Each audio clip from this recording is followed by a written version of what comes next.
Ma olen elanud Tallinna linnas 40 aastat.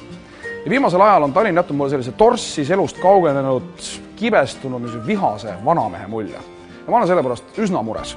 Mulle tundub, et praegu vajab Tallinn või see vana mees rohkem kui kunagi ühte noort, inspireerivat, tegusat naist, kes võtaks tal käest kinni, paneks talle selga uued ilusad riided, kammiks ta kenasti ära ja näitaks talle, et ka nii kõrge seas on inimväärne elu täiesti võimalik.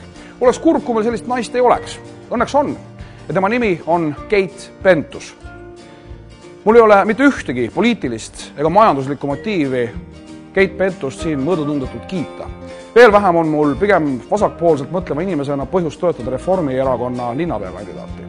Aga mulle tundub, et viimasel ajal on Tallinna linna juhitud just nimelt liiga palju poliitilistest ja majanduslikest motiividest lähtuvalt ja mulle tundub, et aeg on hakata Tallinnat juhtima vähem ideoloogiliselt pinnalt, rohkem südame ja armastusega. Või mis teie?